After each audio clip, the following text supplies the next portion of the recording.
सभी बच्चों को नमस्कार। तो बच्चों अपनी बात चल रही थी एनाटॉमी ऑफ फ्लावरिंग प्लांट पर। ठीक है, कल तो अपनों ने जाइलम के बारे में पढ़ा था, आज अपने फ्लोएम पढ़ने वाले हैं। ठीक है, तो आप सब जानते हो कि फ्लोएम एक प्रकार का कॉम्प्लेक्स परमानेंट टिश्यू होता है, यानी कि वो जनरली डिवाइड नहीं करेगा। अगर ज़रूरत पड़ी, रिक्वायरमेंट होगी तो फ्लोएम भी डिवाइड कर सकता है। ठीक है, ये बातें जनरल बातें हैं। तो देखो, सबसे पहले अपने फ्लोएम का काम के बारे में बात करने वाले हैं, डिस्कस करने वाले हैं कि फ्लोएम करता क्या है। फ्लोएम फूड का ट्रांसपोर्ट करता है, जैसे कि लिखा गया है कि फ्लोएम क्या करता है बच्चों, फूड का ट्रांसपोर्ट करता है, फूड मटेरियल्स का ट्रांसपोर्ट करता है from leaf to other part of plant. यानी कि मैं कहना चाहता हूँ कि जब प्लांट फोटोसिंथेसिस करता है तो उसमें ग्लूकोज बनता है, वो ग्लूकोज रूट की ओर जाता है। जब वो जाता है तो वो सुक्रोज में बदल जाता है। किसमें बदला है बच्चों, सुक्रोज में। और रूट में जाके वो स्टार्च की फॉर्म में जाके स्टोर हो जाता है। बना किस में, ग्लूकोज की फॉर्म में। यानी कि मैंने कहा जो फूड बनता है वो ग्लूकोज की फॉर्म में बनता है और ट्रांसपोर्ट होता है वो सुक्रोज की फॉर्म में, रूट में जाके स्टोर हो जाता है स्टार्च की फॉर्म में, स्टार्च की फॉर्म में जाके स्टोर हो जाता है। ध्यान रखना, जब प्लांट फोटोसिंथेसिस करते हैं तो ग्लूकोज बनाते हैं और प्लांट में स्टोर किस फॉर्म में करते हैं, स्टार्च की फॉर्म में। और ट्रांसपोर्ट किस फॉर्म में करते हैं बच्चों, सुक्रोज की फॉर्म में ट्रांसपोर्ट करते हैं। ठीक है, इतनी बात आप उसमें आ गई होगी। अब देखो, बात करते हैं कि जो एंजियोस्पर्म में फ्लोएम होता है वो किन किन से मिलकर बना होता है। मैंने कहा कि फ्लोएम है वो एक प्रकार का हेट्रोजीनियस टिश्यू होता है। हेट्रोजीनियस यानी कि वो डिफरेंट टाइप्स ऑफ सेल से मिलकर बना होता है। इसलिए मैंने कहा कि जो फ्लोएम होता है वो हेट्रोजीनियस टिश्यू होता है। अब देखो, जैसे जाइलम में 4 प्रकार की सेल थी, पहली ट्रैकिड्स, दूसरी वेसल्स, तीसरा जाइलम फाइबर, फोर्थ होता है जाइलम पेरेन्काइमा। उसी प्रकार से फ्लोएम में भी 4 प्रकार की सेल पाई जाती है बच्चों। देखिए कौन कौन सी है, मैं साथ साथ बोलिएगा। पहला मैंने कहा sieve tube element, सीव tube element होती है। दूसरा मैंने कहा कंपेनियन सेल, क्या होता है बच्चों, कंपेनियन सेल।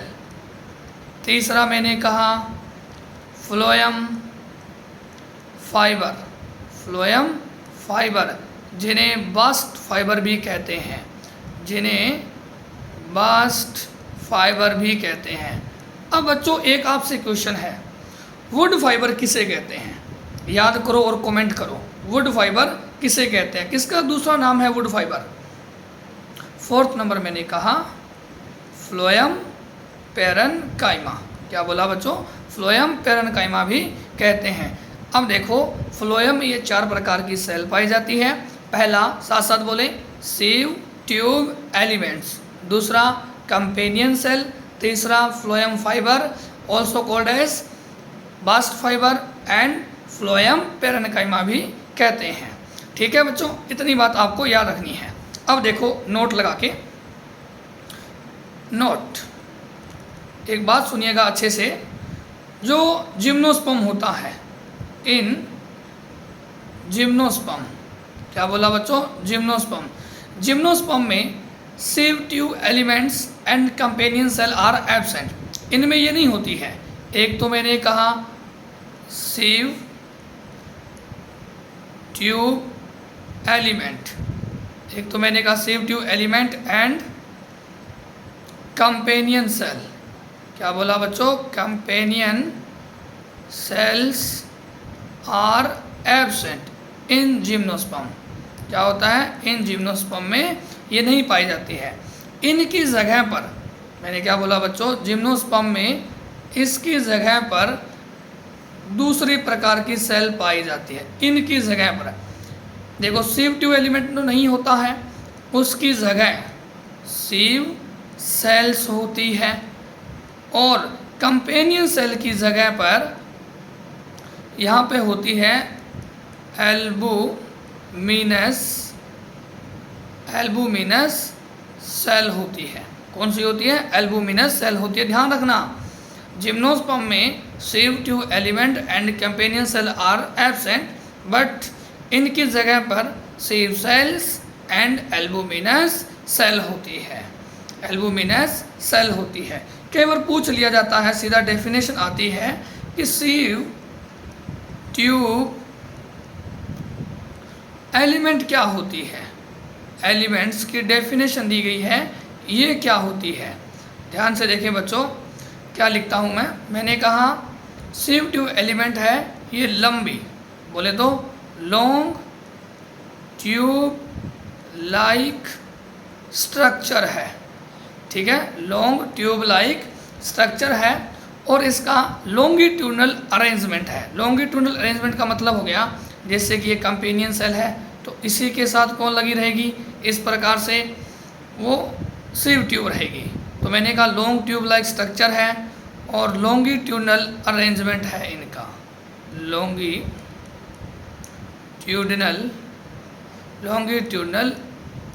अरेंजमेंट है। कैसा है बच्चों? लॉन्गिट्यूडनल अरेंजमेंट है।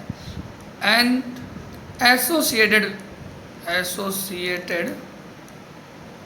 विद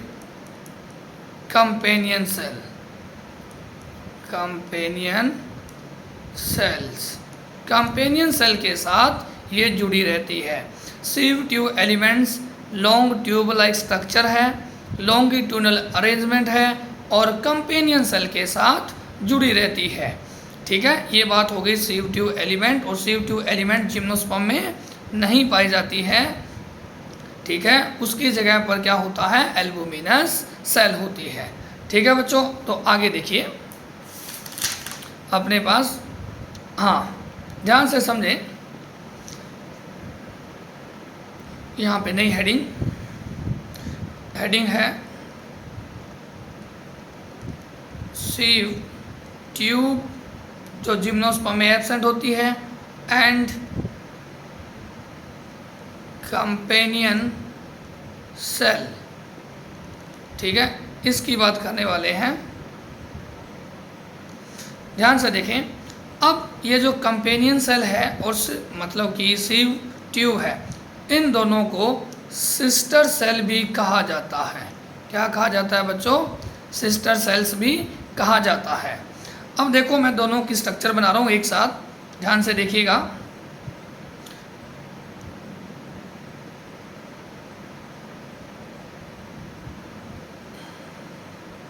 ठीक है, इस प्रकार से ये हो गई सीव ट्यूब, ठीक है, और एक के ऊपर एक जुड़ी रहती है। इस प्रकार से थी अपने पास वेसल्स भी इसी प्रकार से एक दूसरे के ऊपर थी, यानी कि जो भी मटेरियल आएगा वो ऊपर से कहाँ चला जाएगा? सीधा नीचे, यानी कि ये तो परफोरेटेड है। और इसके साथ यहाँ पे जुड़ी रहती है इस प्रकार से कंपेनियन सेल। अब देखो ये दोनों क्या है? आपस में लॉन्गिट्यूडनल है, और ये है जो बड़े वाली, इसको कहते हैं सीव ट्यूब, और ये वाली क्या हो जाएगी? Companion cell. इसको क्या कहते हो बच्चों? कंपेनियन सेल कहते हैं, ठीक है। हाँ, अब देखो ये जो आपको डायग्राम दिख रहा है ऊपर से, यहाँ पे ये जो स्ट्रक्चर है इसको कहा जाता है सीव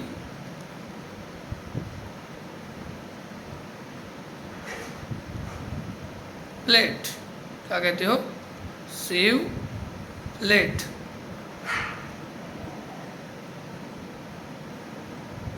दो मिनट बच्चों, सीव प्लेट कहते हैं, ठीक है। सीव प्लेट में यहाँ पर पोर होते हैं छोटे छोटे, है ना, स्मॉल साइज के पोर होते हैं जिन्हें सीव पोर कहते हैं। और यहाँ पर एक लार्ज वैक्यूल होती है। क्या होती है बच्चों? ये सेंट्रल वैक्यूल है, सेंट्रल लार्ज साइज की क्या है? वैक्यूल है, ठीक है, वैक्यूल है लार्ज साइज की। और तो और इसके पास पेरिफेरल साइटोप्लाज्म है। ये हो गया इसका पेरिफेरल साइटोप्लाज्म, पेरिफेरल साइटोप्लाज्म है। ध्यान दे, एक बात बोलता हूँ मैं, एक मैच्योर सिव ट्यूब एलिमेंट के पास सेंट्रल लार्ज वैक्यूल होती है, पेरिफेरल साइटोप्लाज्म होता है, परंतु इसके पास न्यूक्लियस नहीं होता है। सिव ट्यूब के पास न्यूक्लियस नहीं होता है। जैसे कि ये लिखा सिव ट्यूब, इसके पास क्या नहीं होता है बच्चों? न्यूक्लियस नहीं होता है। न्यूक्लियस क्या होता है बच्चों? एब्सेंट होता है। ठीक है, सिव ट्यूब में न्यूक्लियस नहीं होता है। तो न्यूक्लियस किसके पास होगा? जो सिव ट्यूब के जो वर्क है, फंक्शन है, उनको कंट्रोल करेगा। Companion cell. क्या आंसर है बच्चों? कंपेनियन सेल के पास न्यूक्लियस है। ये दोनों आपस में सिस्टर सेल है और सिव ट्यूब के पास अपना कोई न्यूक्लियस नहीं है। जब मैच्योर हो जाती है, क्या बोला? मैच्योरिटी के टाइम, मैच्योरिटी के टाइम इसमें न्यूक्लियस डिसअपियर हो जाता है। मैच्योरिटी के टाइम की बात कर रहा हूँ मैं। लार्ज एक वैक्यूल होगी सेंटर में, पेरिफेरल साइटोप्लाज्म होगा, न्यूक्लियस एब्सेंट हो जाएगा, डिसअपियर हो जाएगा। अब देखो ये लिविंग है ना? लिविंग है तो इसके अंदर मेटाबॉलिज्म चल रहा है, स्वाभाविक सी बात है। तो इसके मेटाबॉलिज्म को या फिर कुछ अदर फंक्शन, उनको कौन कंट्रोल करेगा? सिव ट्यूब के जो वर्क है, जो फंक्शन है, रोल है, वो कंपेनियन सेल का न्यूक्लियस कंट्रोल करेगा। यानी कि कंपेनियन सेल एक प्रकार की न्यूक्लिएटेड स्ट्रक्चर हो गई या सेल हो गई। ठीक है, देखो मैं क्या लिखता हूँ बच्चों, जो कंपेनियन सेल है वो क्या है? न्यूक्लिएटेड स्ट्रक्चर है। यहाँ पे लिखता हूँ, कंपेनियन सेल क्या है?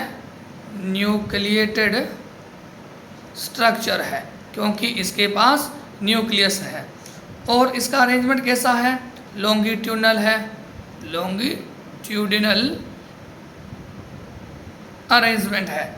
और तो और इसके पास क्या है? पिट्स है। यहाँ से समझे, यहाँ पे क्या होते हैं? पिट्स होते हैं, जहाँ पे चीज़ों का एक्सचेंज होता है। ये देखो, यानी कि कंपेनियन सेल में कुछ चीज़ें हैं, वो चीज़ें पिट्स के थ्रू कहाँ चली जाएगी? सिव ट्यूब में चली जाएगी। ठीक है, उन्हें कहते हैं पिट्स। और मेन फंक्शन क्या है कंपेनियन सेल का? जो मेन फंक्शन है, जो मेन रोल है, वो क्या है? ये मेंटेन करती है, maintain pressure gradient, pressure gradient in sieve tube. Sieve tube का में जो प्रेशर ग्रेडियंट होता है, यानी कि प्रेशर लाइक जो बातें हैं या कंट्रोल की बातें हैं, वो कौन काम करता है? कंपेनियन सेल करता है। वेरी वेरी इम्पोर्टेंट कि सिव ट्यूब में प्रेशर ग्रेडियंट कौन कंट्रोल करता है, बहुत बार पूछा गया है। तो सीधा आंसर जाएगा कंपेनियन सेल, या फिर इसको हिंदी में सहचर सेल है ना कहा जाता है। ये दोनों की बात रही। ठीक है, कंपेनियन सेल और सिव ट्यूब एलिमेंट्स की बात रही। ठीक है बच्चों, तो मैं आशा करता हूँ कि यहाँ पे तक आपको अच्छे से समझ आया होगा और अच्छे से एनसीईआरटी पढ़नी है। आगे चलते हैं, अब बात करते हैं यहाँ पे एक नई हेडिंग, जिसे अपने कहते हैं फ्लोएम फाइबर। फ्लोएम फाइबर का दूसरा नाम बास्ट फाइबर। अब देखो, ये फाइबर है। मैंने कहा कि ये फाइबर डेड होते हैं। कैसे होते हैं? डेड होते हैं। फाइबर तो वही, स्ट्रक्चर वही उनकी, इस प्रकार से इनकी क्या है बच्चों? स्ट्रक्चर होती है। इस प्रकार से ये क्या होते हैं? स्ट्रक्चर है। तो अपने क्या बोल सकते हैं? ये इलोनगेटेड है। ठीक है, इलोनगेटेड के साथ साथ ये लिग्निफाइड है। लिग्निफाइड है, जो लिग्निफाइड हो जाते हैं वो डेड हो जाते हैं और मैकेनिकल सपोर्ट देते हैं, है ना? मैकेनिकल सपोर्ट देते हैं। ये मैकेनिकल सपोर्ट भी देगा। और क्या कर सकता है? स्ट्रक्चर को ध्यान से देखो, इसके जो एंड्स है वो पॉइंटेड है, पॉइंटेड एंड्स है और अनब्रांच स्ट्रक्चर है, अनब्रांच स्ट्रक्चर है, ठीक है, अनब्रांच्ड स्ट्रक्चर है। अब ये मिलते कहाँ पे है, किससे प्राप्त होते हैं ये, तो अपने क्या लिखेंगे, ऑब्टेन फ्रॉम कुछ एग्जाम्पल दिए एनसीईआरटी ने, जैसे मैं कहूँगा जूट और सन, हेम्प और फ्लैक्स, क्या बोला बच्चों, फ्लैक्स, इनसे ये प्राप्त किए जाते हैं। बहुत बार पूछा गया है कि ये बास्ट फाइबर है, कहाँ से प्राप्त किए जाते हैं, कहाँ पर मिलते हैं। ये प्लांट के कुछ एग्जाम्पल दिए हैं एनसीईआरटी ने। पहला है जूट, इसका क्या नाम है, जूट, और दूसरा है सन हेम्प और तीसरा है फ्लैक्स। इन प्लांट से ये प्राप्त किए जाते हैं। एक बड़ी इम्पोर्टेंट बात है फ्लोएम फाइबर के बारे में, they are present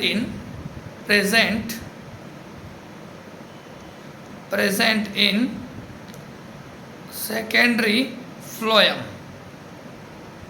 secondary phloem में पाए जाते हैं। किसके, डाइकोट के रूट के, डाइकोट रूट है उसके सेकेंडरी फ्लोएम में फ्लोएम फाइबर होगा, और डाइकोट स्टेम है उसके सेकेंडरी फ्लोएम में क्या होगा, फ्लोएम फाइबर होगा। ठीक है, ध्यान दें, ये बात बड़ी इंपॉर्टेंट है। Phloem fibre only present in secondary phloem, यानी कि प्राइमरी भी होता है, प्राइमरी में नहीं होंगे, किस में होंगे, सेकेंडरी फ्लोएम में होंगे। एक बार वापस से बोलता हूँ, रिवाइज करें। फ्लोएम फाइबर या फिर बेस्ट फाइबर की ध्यान से स्ट्रक्चर को ऑब्जर्व करें। स्ट्रक्चर को देखा, ऐसे स्ट्रक्चर पहले भी आ गई है जाइलम में, तो क्या लिखा था, इलोंगेटेड है, और ये फाइबर है तो डेड होगा। क्यों डेड हुआ, लिग्निफाइड है, जो मर जाते हैं वो मैकेनिकल सपोर्ट देते हैं। इसके जो एंड्स हैं वो पॉइंटेड है, अनब्रांच्ड है। कहाँ से प्राप्त होते हैं अपने को, कहाँ से मिलते हैं ये मिलते हैं 3 प्लांट जो एनसीईआरटी ने लिखा है, जूट, सन हेम्प और फ्लैक्स। वेरी इंपॉर्टेंट बात, phloem fibre only present in secondary phloem of dicot root and dicot stem. इसका मतलब हो गया बच्चों, ये मोनोकोट में नहीं होते हैं। इसका मतलब क्या हो गया, मोनोकोट में नहीं होते हैं, क्योंकि मोनोकोट है तो वहाँ पर सेकेंडरी ग्रोथ नहीं होगी, सेकेंडरी ग्रोथ नहीं है तो वहाँ पर सेकेंडरी फ्लोएम भी नहीं होगा। इस लाइन का मतलब क्या हुआ कि जो फ्लोएम फाइबर है वो मोनोकोट में नहीं होता है। Phloem fibres are absent in all monocot plants. ठीक है, क्लियर है, चलो फिर आगे।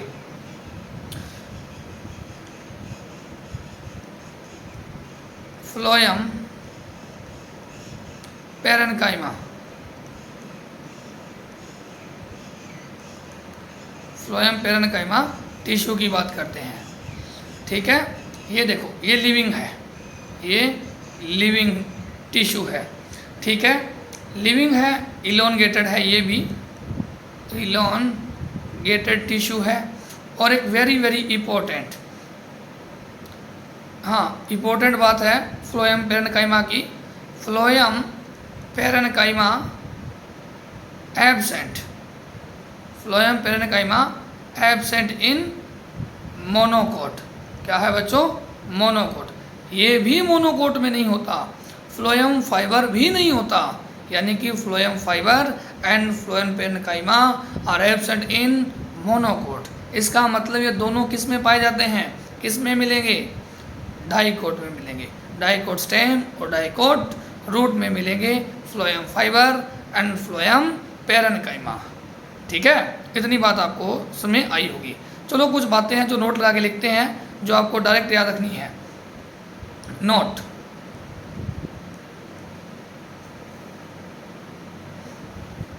देखो मैंने लिखा फ्लोएम, पहली बात phloem parenchyma, phloem parenchyma absent in monocot, monocot में नहीं पाया जाता है।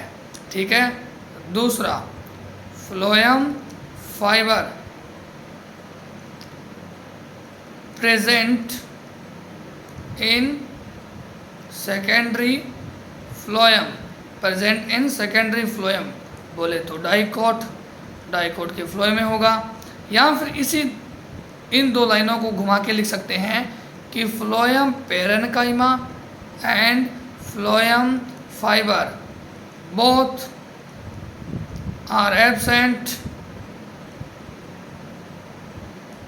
इन मोनोकोट, मोनोकोट में दोनों के दोनों नहीं होते हैं। इस बात को ध्यान रखना। फ्लोएम फाइबर तो कहता है कि मैं सेकेंडरी फ्लोएम में हूँ, फ्लोएम पेरेन्काइमा लिखा हुआ है कि मैं मोनोकोट में नहीं हूँ। इन दोनों लाइनों का मतलब यही है कि फ्लोएम पेरेन्काइमा और फ्लोएम फाइबर दोनों के दोनों मोनोकोट में नहीं पाए जाते हैं। ठीक है बच्चों, यहाँ पर आपका फ्लोएम कंप्लीट हो जाता है। मैं आशा करता हूँ कि ये बातें आप सबको समझ आई होगी, और कोई डाउट है तो कमेंट कीजिए। ठीक है, तो मिलते हैं नेक्स्ट लेक्चर में, बातें और भी करेंगे अगली क्लास में। जय हिंद, जय भारत।